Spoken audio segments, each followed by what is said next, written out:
ইদানিং ফিরোজের একটা সমস্যা হচ্ছে, রিকশায় চড়তে পারে না। রিকশায় চড়লেই মনে হয় কাত হয়ে রিকশা পড়ে যাবে, সে ছিটকে পড়বে রিকশা থেকে।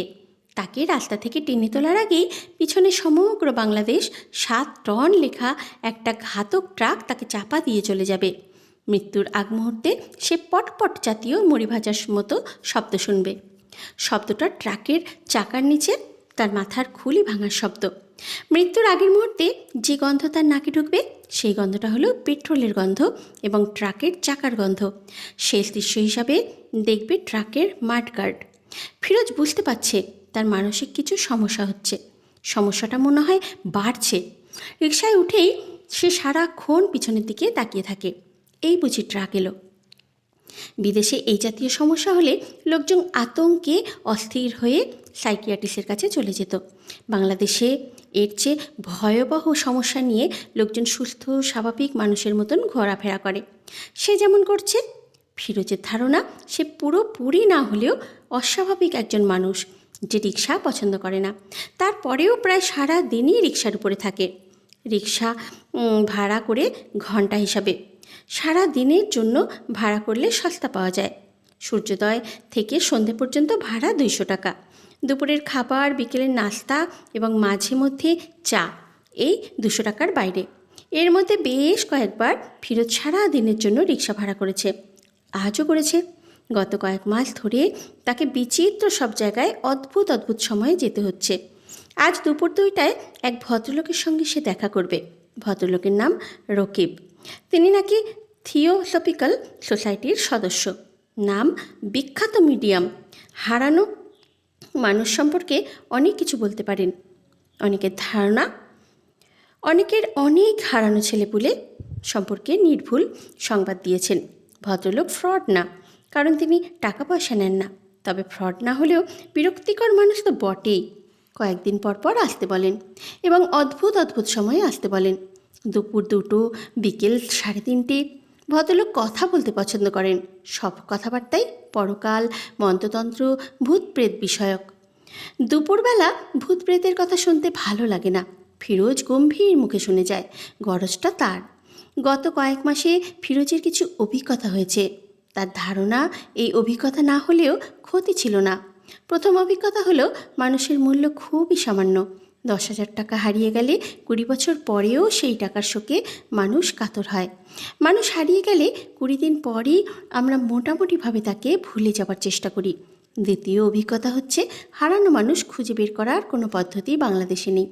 থানায় গেলে পুলিশ অফিসার বিরক্ত মুখে বলেন, জিডি এন্ট্রি করুন, বলেই তিনি হাই তোলেন।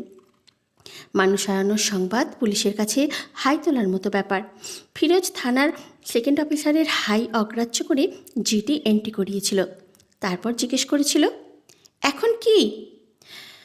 সেকেন্ড অফিসার বিস্মিত হয়ে বললেন, এখন কি মানে? জিডি এন্ট্রি তো করানো হলো, এখন আপনারা কি করবেন? আমরা অ্যাকশন নেব। কি অ্যাকশন নেবেন?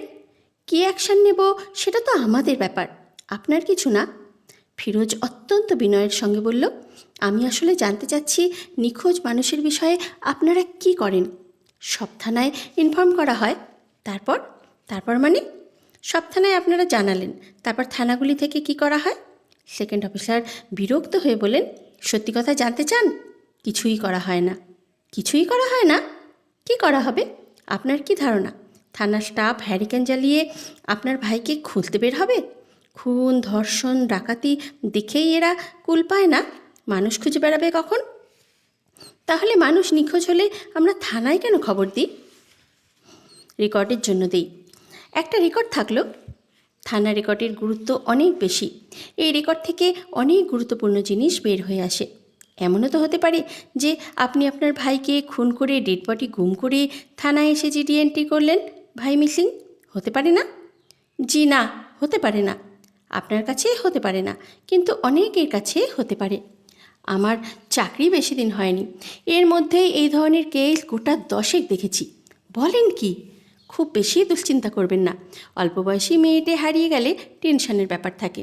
মেয়েরা ব্রথেলে চলে যায়, বিদেশে চলে যায়। যৌনকর্মী হিসাবে বিদেশে বাংলাদেশি মেয়েদের সুনাম আছে। কি বলছেন এসব? শুনতে খারাপ লাগছে? সত্যি কথা শুনতে সব সময় চিরতার পানির মতো লাগে। চিরতার পানি খেয়েছেন? না খেলে যাবেন। রবীন্দ্রনাথ ঠাকুর খেতেন। শরীরের জন্য ভালো। শরীরটা ভালো রাখুন। Health is wealth. তাহলে আমি কি ধরে নেব? আপনারা আমার নিখোঁজ ভাই সম্পর্কে কিছু করবেন না? কিছুই ধরে নেবেন না? একটা ভালো উপদেশ দিই, শুনুন। ভাইয়ের ছবি দিয়ে পত্রিকায় বিজ্ঞাপন দিতে থাকুন। চালু পত্রিকাগুলোতে প্রতিদিন বিজ্ঞাপন দিন। খবরদার কোনো পুরস্কার ঘোষণা করবেন না। পুরস্কার ঘোষণা করেছেন কি মরেছেন, জীবন অতিষ্ঠ হয়ে যাবে। ভালো একটা উপদেশ ফি ছাড়া আপনাকে দিলাম। গত কয়েক মাসে ফিরোজের অন্যতম ও প্রধান কাজ হয়েছে উপদেশ শোনা এবং প্রতিটি উপদেশ মানার চেষ্টা করা। পত্রিকায় বিজ্ঞাপন দিয়েছে, শুরুতে প্রতিদিন, তারপর সপ্তাহে একদিন, তারপর একটি পত্রিকায় প্রতি 15 দিনে একবার। শুধু দেশি পত্রিকায় না, একজনের উপদেশ শুনে কলকাতায় আনন্দবাজার এবং স্টেটসম্যানেও বিজ্ঞাপন দিয়েছে। আরেকজনের উপদেশ শুনে জাতিসংঘের মিসিং প্যারাসন ব্যুরোতে $20 খরচ করে নাম এন্ট্রি করিয়েছে। এরা যুদ্ধবিধ্বস্ত অঞ্চল এবং শরণার্থী মিসিং পারমিশনের তালিকা তৈরি করে। একজন ফিরোজকে বলল ফিসফাসানি গলায়, পাসপোর্ট অফিসে খোঁজ নাও, তোমার ভাই রিসেন্টলি কোনো পাসপোর্ট করিয়েছেন কি না। মানুষের ভেতরে অনেক জটিলতা থাকে, চট করে বোঝা যায় না। আমি একজনকে জানি, ফ্যামিলি ম্যান, স্ত্রী পুত্র কন্যার জন্য অসীম মমতা, হঠাৎ যে মিসিং পার্সন হয়ে গেল। পাসপোর্ট অফিসে খোঁজ নিয়ে জানা গেল সে পাসপোর্ট করিয়েছে। সেই পাসপোর্টের সূত্র ধরে জানা গেল সে চলে গেছে অস্ট্রেলিয়ায়। খুব পাকাপাকিভাবে গিয়েছে ইমিগ্রেশন নিয়ে। অন্য একটা মেয়েকে বউ হিসাবে নিয়ে গেছে। কাজেই আমার মতে পাসপোর্ট অফিসে খোঁজ নেওয়া খুব জরুরি। অফিসিয়ালি এইসব কাজে অনেক সময় লাগে। দালাল ধরলে 1 সপ্তাহের মধ্যে জানতে পারবে। 1000 টাকা খরচ হবে। 1000 না, ফিরোজের 3000 টাকা খরচ হলো। 3000 টাকার বিনিময়ে জানা গেল হাসানুজ্জামানের নামে কোনো পাসপোর্ট ইস্যু হয়নি। একজন গম্ভীর মুখে বলল, মেডিকেল কলেজগুলির ছাত্রছাত্রীদের জন্য ডেড বডি কেনা হয়, আপনি জানেন? সাধারণত কেনা হয় বেওয়ারিশ লাশ। বেওয়ারিশ লাশের একটা ভালো মার্কেট বাংলাদেশে আছে। ওই সব জায়গায় খোঁজ নিয়েছেন?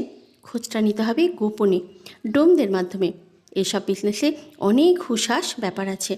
হুঁশাস ব্যাপার মানে ফিসি ব্যাপার। আমার এক দূর সম্পর্কের রিলেটিভ সম্পর্কে চাচার তার বড় ছেলে হঠাৎ হারিয়ে গেল। ওদের টাকা পয়সার কোনো অভাব ছিল না, বিরাট ক্ষমতাবান।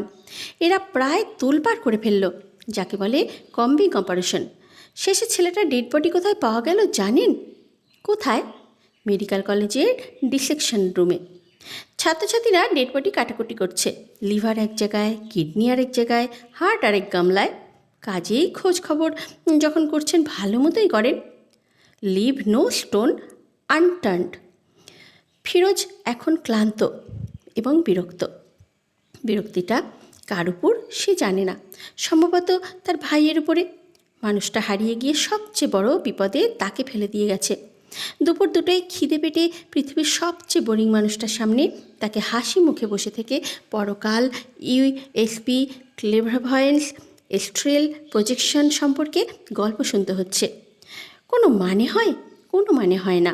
ফিরোজের এখন ইচ্ছে করে নিজেরই নিরুদ্দেশ হয়ে চলে যেতে। এক সকালবেলা ঘুম থেকে উঠে চা খাবে, চায়ের সঙ্গে সিগারেট, তারপর ভালো একটা পাজামা পাঞ্জাবি পরে হাসি মুখে ঘর থেকে বের হওয়া এবং আর ফিরে না আসা। রকিব সাহেব বাসায় ছিলেন। একটা বাচ্চা ছেলে এসে বলল, আব্বুর জ্বর, শুয়ে আছে। ফিরোজ বলল, আমি কি চলে যাব? ছেলেটি বলল, আপনাকে বসতে বলেছে। রকিব সাহেব 1 ঘন্টা পর গায়ে একটা চাদর জড়িয়ে উপস্থিত হলেন। ফিরোজ উঠে দাঁড়িয়ে বিনয়ের সঙ্গে বলল, আপনার নাকি জ্বর? রাকিব সাহেব বললেন, শরীরটা একটু খারাপ যাচ্ছে। পরপর কয়েকদিন রাত জাগলাম। বয়স হয়েছে, আগের মতো রাত জাগতে পারি না। ফিরোজ বলল, আমার ভাইয়ের ব্যাপারে কোনো ইনফরমেশন কি পেয়েছেন? রকিব সাহেব হাসি মুখে বললেন, চেষ্টা করছি, মনে হচ্ছে পেয়ে যাব। আমাদের ইনফরমেশন গ্যাদারিং টেকনিকটা একটু আলাদা। আমাদের তো ফ্যাক্স, ইমেল নেই। আমাদের যোগাযোগটা হয় মানসিকভাবে, সময় লাগে। জি, বুঝতে পারছি। না, বুঝতে পারছেন না। বোঝাটা এত সহজ নয়। একটা ঘটনা বলি, শুনুন। ঘটনা শুনলে আমাদের যোগাযোগ পদ্ধতিটা সম্পর্কে আপনার ধারণা হবে। রকিব সাহেবের যোগাযোগ পদ্ধতি সম্পর্কে ধারণা নেবার কোনো ইচ্ছে ফিরোজের নেই। এখন সে পুরোপুরি নিশ্চিত পুরো ব্যাপারটাই ভাওতাবাজি। খিদে তার নাড়ি ভুঁড়ি হজম হয়ে আসছে, মাথা ঘুরছে। তার উচিত এই বাড়ি থেকে বের হয়েই সোজা কোনো রেস্টুরেন্টে ঢুকে গরুর ভুনা মাংস এবং গরম গরম পরোটার অর্ডার দেওয়া। সঙ্গে কাটা পেঁয়াজ থাকবে, মাঝে মধ্যে পেঁয়াজে কামড়। প্রচণ্ড খিদের সময় হঠাৎ হঠাৎ কিছু খাবার খেতে ইচ্ছে করে। আজ পরোটা গোশত খেতে ইচ্ছে করবে, অন্য কোনো দিন অন্য কোনো খাবার খেতে ইচ্ছে করবে।